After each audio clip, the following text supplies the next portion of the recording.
ప్రియమైన వాళ్ళారా, ప్రభు అయిన యేసుక్రీస్తు నామములో అందరికీ వందనాలు. మరి ఈ దినము మన యొక్క వాక్య ధ్యానం కొరకై యోహాను సువార్త 10వ అధ్యాయము 10వ వచనం చదువుతానండి. యోహాను సువార్త 10వ అధ్యాయం 10వ వచనం. దొంగ దొంగతనము, హత్యను, నాశనము చేయుటకు వచ్చును గాని మరి దేనికి రాడు. గొర్రెలకు జీవము కలుగుటకును అది సమృద్ధిగా కలుగుటకు నేను వచ్చితనని మీతో నిశ్చయముగా చెప్పుచున్నాను. సమృద్ధిగా కలుగజేయుటకు గొర్రెలకు అంటే యేసుక్రీస్తు ప్రభు మరి మరి బైబిల్ గ్రంథంలో అనేక సందర్భాల్లో ప్రజలను మరి గొర్రెలుగాను ఆయన కాపరిగాను పోలుస్తున్నాడు అన్నమాట. కాబట్టి ఈ సందర్భంలో చెప్పేటువంటి కార్యం ఏంటంటే, ఆ గొర్రెల కొరకే నేను ప్రాణం పెట్టేదానికి వచ్చినాను కాబట్టి నేను మంచి కాపరిని అంటాడు. ఎందుకంటే నా ప్రాణం పెట్టి ఆ గొర్రెలను మరి శత్రువైన సాతాను చేతుల నుంచి విడిపించేవానిగా ఉంటున్నాను, పాప బంధకాల నుంచి విడిపించేవానిగా ఉంటున్నానని చెప్తూ, అంత మాత్రం కాకుండా మరి పాపములో అతిక్రమంలో చనిపోయి మరణించేటువంటి సందర్భంలో ఆత్మీయంగా ఉన్నటువంటి వారిని జీవింపజేస్తానంటాడు. ఎట్లాగా? ఎటువంటి జీవము? సమృద్ధి అయిన జీవం. ఎటువంటి జీవం అండి? సమృద్ధి అయినది. కాబట్టి దేవుని ఆశీర్వాదం ఎప్పుడు చూసినప్పుడు కూడా అది సమృద్ధి అయినదిగా ఉంటుంది. సమృద్ధి అయినది అంటే అర్థం ఏంటంటే, మనకు అవసరమైన దానికంటే అధికంగా ఇస్తాడు ఆయన, కోరుకున్న దానికంటే అధికంగా ఇస్తాడనమాట. దాన్నే సమృద్ధి అయినటువంటిది అంటాడు. పలు సందర్భాల్లో మనం గమనించినట్లయితే మరి ఆ, సంఖ్యాకాండములు చూస్తాం. సంఖ్యాకాండము 14వ అధ్యాయము 17వ వచనం.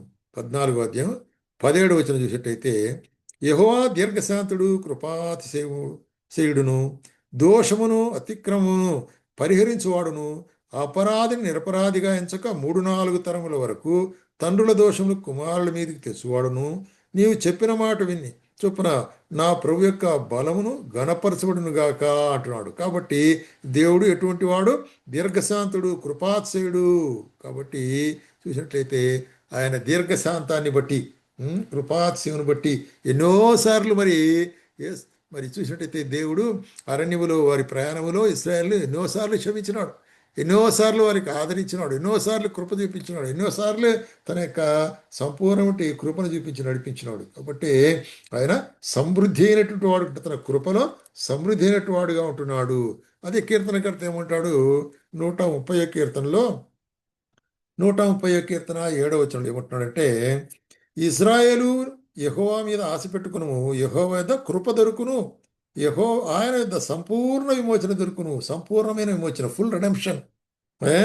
ఇజ్రాయేల్ దోషములు అన్నింటినీ ఆయన వారిని విమోచించినాడు. కాబట్టి అనేక దోషాలు చేసినారు వాళ్ళు, అన్నిటి నుంచి ఆయన విడిపించిన వాడుగా ఉంటున్నాడు. కాబట్టి ఆయన విడిపించే దేవుడుగా ఉంటున్నాడు, మన్నించే దేవుడుగా ఉంటున్నాడు, పరిహరించే దేవుడుగా ఉంటున్నాడు అనే కార్యాన్ని చెప్తున్నాడు. కాబట్టి ఆయన విడిపించటంలో మరి సమృద్ధి అయినట్టు వాడు అనేటువంటి కార్యం చూస్తున్నాం. అట్లాగే యెషయా రాస్తూ 55వ అధ్యాయం యెషయా గ్రంథము మరి చూసినట్టు 7వ వచనంలో ఏమంటున్నాడంటే, భక్తిహీనులు తమ మార్గం విడువలను, దుష్టులు తమ తలంపులను మానవలను.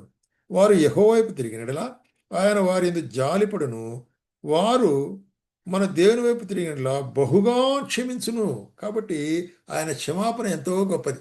కాబట్టి ఆయన ఆశ్రయించిన వారికి, ప్రభువా నేను పాపినైనా వస్తే ఎంతటి పాపినైనా క్షమించేవాడుకుంటున్నాడు. కాబట్టి ఎంత గొప్ప పాపినైనా క్షమించి ఆయన మరి తన నీతిని వాని మీద కప్పేవాడుకుంటున్నాడు. కాబట్టి ఇక్కడ బహుగా క్షమించేవాడుకుంటున్నాడు. అయ్యో, ఎన్నోసార్లు మరి మనము ఆయన యొక్క మాటకు లోబడక తిరుగుబాటు చేసి దూరంగా పోయినప్పుడు తిరిగి తిరిగి మనం సమకూరుస్తున్నాడు. అదే ఆయన యొక్క మరి గొప్ప క్షమాపణ గుణం. కాబట్టి దేవుడు మనల్ని క్షమించకుండకపోతే మనం ఎప్పుడో నశించిపోయి ఉండేవాళ్ళం. అయితే ఆయన క్షమాపణ దినదినము మనం పొందినవారనుకుంటున్నాం. అంత మాత్రం కాకుండా అపోస్తలుడైన పౌలు ఏం రాస్తాడంటే, ఆయన దగ్గరికి వచ్చినప్పుడు, ఆయన సన్నిధిలో మనం వేడుకున్నప్పుడు ఆయన ఏం చేస్తాడంట? ఎఫెసీయులకు 3వ అధ్యాయం 20వ వచనములో మరి మనలో కార్యసాధకమైన తన శక్తి చొప్పున మనం అడుగు వాటి కంటేను ఊహించు వాటి కంటేను అత్యధికముగా చే శక్తివంతుడు. కాబట్టి అడిగిన దానికంటే ఊహించిన దానికంటే అత్యధికముగా నువ్వు కొంచెమే అడుగుతావు మన యొక్క అవిశ్వాసం ద్వారా. అయితే దేవుడు నిన్ను ఆశీర్వదించి నీకు ఎంత కావాలని సమృద్ధిగా ఇచ్చి అడుగుంటాడు. దాన్ని అబండెంట్ అంట. కాబట్టి సమృద్ధి అంటే అర్థం ఏంటి? మన అవసరములకు మించి ఇస్తాడు ఆయన. ఎంతో నమ్మకమైన దేవుడైన అందుకొరకే ఇక్కడ ఏమంటాడంటే, మరి మనం అడుగు వాటికంటే ఊహించు వాటికంటే ఇవ్వగల అత్యధికమైన శక్తి గల దేవుడు. కాబట్టి ఆయనకు యేసుక్రీస్తు మూలంగా సంఘములో తరతరములకు సదాకాలము మహిమ కలుగునుగాక ఆమేన్ అంటాడు కదా. మహిమ పొందగినట్టు దేవుడు ఉంటున్నాడు. ఏది సమృద్ధిగా? మనకు కావలసిన అక్కర్లని సమృద్ధిగా ఇచ్చేవాడుకుంటున్నాడు. అదే సమయంలో మరి చూసినట్లయితే మొదటి తిమోతి 13వ అధ్యాయంలో అపోస్తలుడు పౌలు తన విషయమైనటువంటి కార్యాన్ని గురించి చెప్తున్నాడు.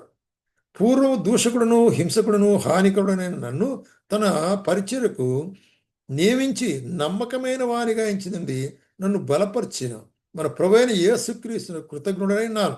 తెలియక అవిశ్వాసం వలన చేస్తూ కాబట్టి కనికరించబడి తిని. కాబట్టి అవిశ్వాసం వలన చేసిన, తెలియక చేసిన, ఎంతో గొప్ప తప్పు చేసిన స్టెఫన్ను మరి చూసినట్లయితే రాళ్లతో కొట్టి చంపేటప్పుడు అక్కడ సాక్ష్యంగా ఉన్న ఎంత గొప్ప తప్పు, సంఘాలను హింసించిన అయినప్పటికీ కూడా దేవుడు తన కనికరాన్ని నా పట్ల చూపించాడు. అది దేవుని కనికరం అండి. మనం చేసిన దానికి నేరుగా ఆయన మరి ప్రతీకారం చేస్తే మనం ఎవ్వరం కూడా తట్టుకోలేం, ఉండలేం. అయితే ఆయన అన్నిటిని మన్నించే దేవుడు ఉంటాడు. తన కృపను సమృద్ధిగా కుమరించేవాడు ఉంటాడు. తన ఆత్మను చూడండి, తీతుకు రాసేటప్పుడు 3వ అధ్యాయం 5వ వచనంలో మనం నీతిని అనుసరించి చే క్రియల వలన కాక తన కనికరము చొప్పున పునర్జన సంబంధమైన స్నానం ద్వారా పరిశుద్ధాత్మను నూతన స్వభావం మనకు అనుగ్రహించుతున్నాడు. కాబట్టి మన క్రియల వలన కాదు, ఆయన మనకేమిచ్చాడు? పరిశుద్ధాత్మనిచ్చుతున్నాడు. పరిశుద్ధాత్మ సమృద్ధిని. అందుకొరకే మరి పేతురు ఏమంటాడంటే అటువంటి సమృద్ధి కలిగిన వారమే ఆయన రాజ్యంలో ప్రవేశిస్తున్నాం.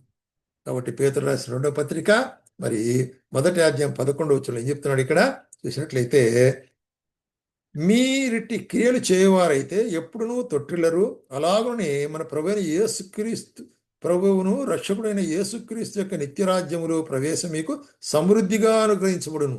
ఇప్పుడు ఏ క్రియలు చేస్తే ఇక్కడ ఏం చెప్తున్నాడంటే అమూల్యమైన విశ్వాసం కాపాడుకుంటూ విశ్వాసమునందు సద్గుణమును, సద్గుణమునందు ఆశానిగ్రహమును, ఆశానిగ్రహమును దయను, సహనమును, ఇవన్నీ కూడా మనము నేర్చుకున్నట్లయితే, అలవరుచుకున్నట్లయితే, లోపరుచుకున్నట్లయితే ఆయన సన్నిధానంలో సమృద్ధి అయిన ప్రవేశం ఉంటుందన్నమాట.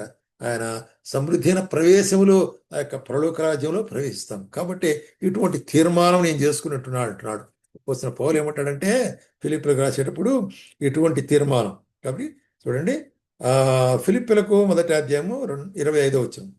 మరియు ఇట్టి నమ్మకము కలిగి నేను మరలా మీతో కలుసుకునేట చేత నన్ను గూర్చి క్రీస్తు యేసునందు మీకున్న అతిశయం అధికమగునట్లు మీ విశ్వాసమునందు అభివృద్ధి ఆనందమును పొందిన నిమిత్తం నేను జీవించి అందరితో కూడా కలిసి ఇందునని నాకు తెలియను. కాబట్టి నా యొక్క నిరీక్షణ ఏంటంటే మీ అందరితో కూడా కలిసి ఆయన యొక్క కృపను సమృద్ధిగా నేను కలిగి ఉంటాను. కాబట్టి ఆయన సమృద్ధి అంటే, కాబట్టి ఆయన జీవం ఎట్లాంటి సమృద్ధి అయిన జీవాన్ని ఇచ్చేవాడు.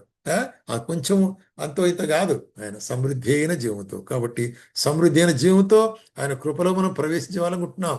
ఆయనతో కూడా మనం ఉండేవాళ్ళనుకుంటున్నాం. ఆయన రాజ్యంలో ప్రవేశించేవాళ్ళనుకుంటున్నాం. ఆయనతో కూడా మరి యుగ యుగములు మరి జీవించే వాళ్ళనుకుంటున్నాం. అటువంటి నిశ్చయిత నీకుంటున్నదా? లేనట్లయితే ఈ దినమే ప్రభువైన యేసుక్రీస్తుని విశ్వాసం ఉంచు. ఆయన నిన్ను రక్షించి అటువంటి నమ్మకానికి, అటువంటి మరి నిరీక్షణకు పాత్రుడిగా నిన్ను చేస్తాడు. కాబట్టి క్రీస్తు రక్తము సమస్తమైన పాపములను కడిగి మనల్ని పరిశుద్ధులుగా చేసి తన బిడ్డలుగా చేసుకుని మనకు సమృద్ధి అయిన జీవాన్ని అనుగ్రహించబడుకుంటున్నాడు. ఆ విధంగా అనుగ్రహించడానికి ప్రభు మనకు సహాయం